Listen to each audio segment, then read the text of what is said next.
पेश है हमारी नाटक मंडली की सबसे खूबसूरत, मजाकिया और प्रेरणादायक नाटक, जिसका मुख्य उद्देश्य विश्व स्वास्थ्य दिवस पर हमारे समाज को, गर्भवती महिला और उसके बच्चे को स्वास्थ्य के प्रति जागरूक करने का प्रयास है।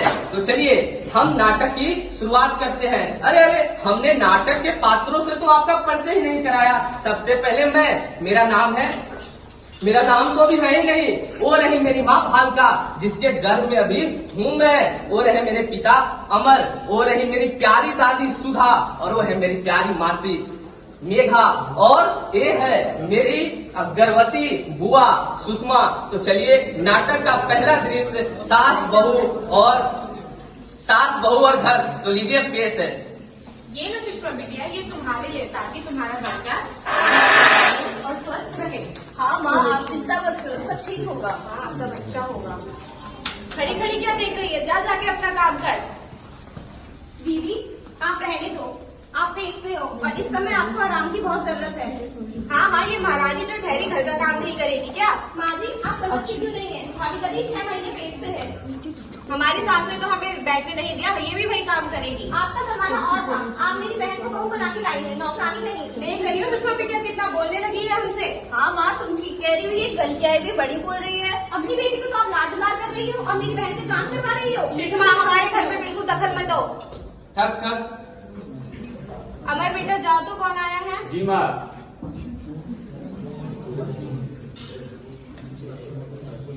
नमस्ते अमर भैया। नमस्कार दादी, आइए अंदर आइए। नमस्कार श्वेता काकी। नमस्कार किरण, कैसे आना हुआ? मैंने सुना आपकी बहू 6 महीने पेट से है, उसी से मिलने आई थी बस। सर जी, ये रही भाविका, लीजिए बात कर लीजिए। अरे भाविका, बहुत बहुत मुबारक हो। तुम्हारा तो ये पहला बच्चा है ना?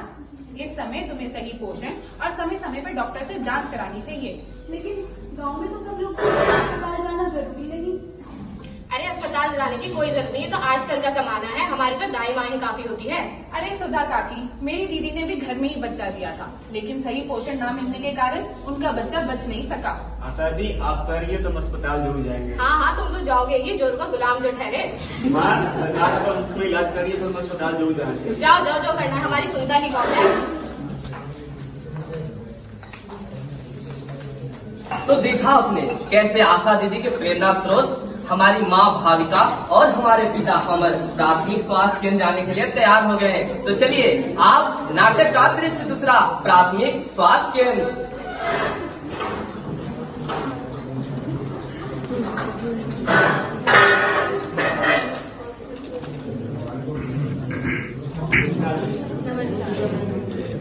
सिस्टर जी, ये हमारे गांव की भाविका जी और अमर जी, ये अपने बच्चे के स्वास्थ्य के लिए आए हैं। सिस्टर, इनकी जांच शुरू करो।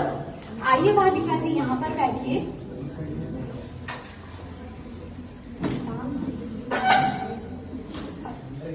हाँ दादी समझिए।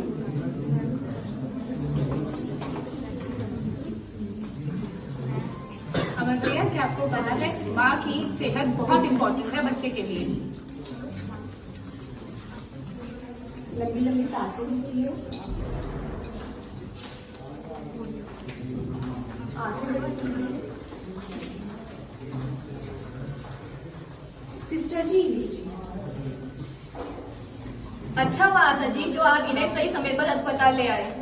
भाविका जी, जांच के अनुसार आपके शरीर में खून की कमी है। अगर आपने सही से खान पान और दवाई नहीं ली तो आपके और आपके बच्चे के लिए खतरा हो सकता है। नियमित जांच, सही पोषण और सुरक्षित प्रसव से माँ और बच्चे दोनों ही स्वस्थ रह सकते हैं। डॉक्टर मैडम, हम अस्पताल में प्रसव का जांच करवाएंगे, हम अपना गलती नहीं दोहराएंगे। और हाँ अमर जी, जाने से पहले आप हमारे आहार विशेषज्ञ परामर्शदाता से अवश्य मिल लीजिएगा।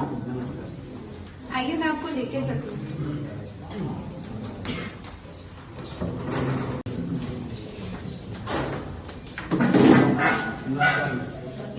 डॉक्टर मैडम, ये भाविका जी है और अमर भैया है, ये अपनी जांच के लिए आए हैं। देखो भाविका, मैंने तुम्हारी रिपोर्ट्स देखी, बाकी सब तो ठीक है, लेकिन तुम्हारे अंदर खून की कमी है। देखो, इस समय तुम्हें अपना ध्यान रखना बहुत जरूरी है। ठीक है, तो तुम जितना हो सके फल खाओ, सब्जियां खाओ और अपने खाने में आयोडीन नमक का प्रयोग करो। और हो सके तो रोज एक्सरसाइज करो, योगा करो, जिससे तुम्हें नॉर्मल डिलीवरी हो सके। देखो, अगर तुम स्वस्थ रहोगे तो तुम्हारा बच्चा भी स्वस्थ रहेगा।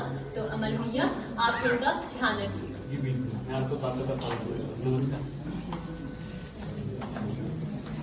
तुम अपने सेहत का ध्यान दिया करो और खाना अच्छा से खाया करो। वो बुढ़िया मुझे जब खाने देगी तब ना। मैं क्या बोल रही है, तुम मुझे ही खा जाओ। तो देखा आपने, आशा दीदी के प्रेरणा स्रोत मेरी माँ भाविका और मेरे पिता अमर अपनी जांच और मेरे स्वास्थ्य की जांच के लिए प्राथमिक स्वास्थ्य केंद्र गए। अब नाटक का दृश्य 3, गर्भ का 9वां महीना, तो पेश है।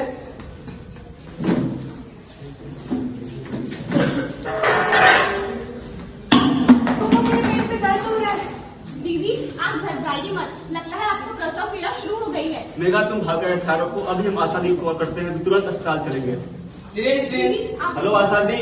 जी अमर भैया, आशा दी, भागवत का प्रसाव पीड़ा शुरू हो चुका है, आप तुरंत एम्बुलेंस लेकर आ जाइए। मैं अभी भेजती हूँ।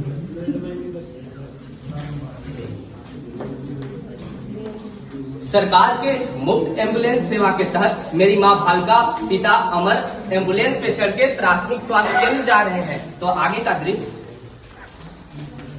लगता है आपको प्रसव पीड़ा शुरू हो चुकी है। सिस्टर, इनको अंदर ही जाइए।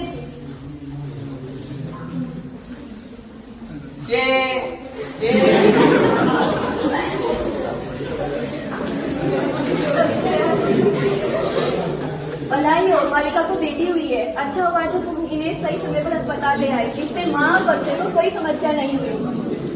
यही तो हम कहना चाहते हैं कि अस्पताल में सुरक्षित प्रसव से माँ और बच्चे दोनों ही स्वस्थ रह सकते हैं। अब मैं अपने गांव में सभी लोगों को समझाऊंगा कि अस्पताल में प्रसव कराना कितना जरूरी है। तो देखा आपने, प्राथमिक स्वास्थ्य केंद्र में मेरा जन्म हुआ, मेरे माँ बाप दोनों खुश हैं। अब नाटक का चौथा और अंतिम दृश्य, लापरवाही का नतीजा। तो लीजिए, पेश है।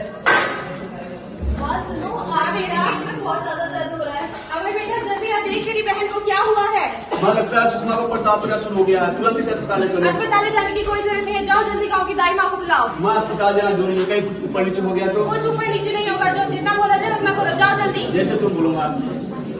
दाई माँ, क्या हुआ बेटा? दाई माँ, सुषमा को प्रसाव पीड़ा शुरू हो गया है, तुरंत करेगी। चलो चलो जल्दी चलो।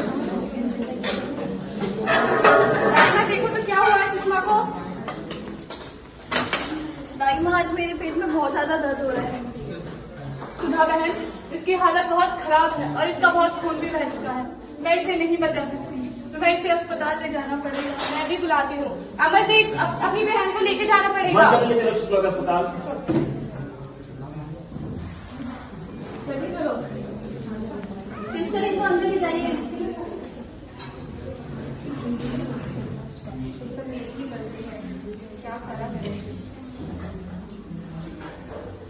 देखिए सुधा जी, आपकी बेटी खतरे से बाहर है, पर माफ करना, हम आपके नाती को नहीं बचा पाए। हे भगवान, ये मैंने क्या कर दिया। संभालिए अपने आप को, अगर आप सही समय पर आती तो हम आपके नाती को बचा सकते थे, पर आपकी ही लापरवाही के कारण हम आपके नाती को नहीं बचा पाए। हे भगवान, ये मैंने क्या कर दिया। मेरी गलती के कारण मैंने अपना नाती खो दिया। माँ, मैंने तुमको पहले ही बोला था अस्पताल जाने के लिए, लेकिन तुमने मेरी बात नहीं माना। अमर बेटा, तुम सही थे और मैं गलत। तो देखा आपने, मेरी प्यारी दादी सुधा की लापरवाही का नतीजा मेरे बुआ का नवजात शिशु की मृत्यु हो जाती है। इसलिए मैं आपसे आग्रह करता हूँ कि समय गर्भवती महिला को अस्पताल ले जाए और उन्हें किसी भी समस्या से बचाए, ताकि मदर और चाइल्ड के मृत्यु दर को कम किया जा सके।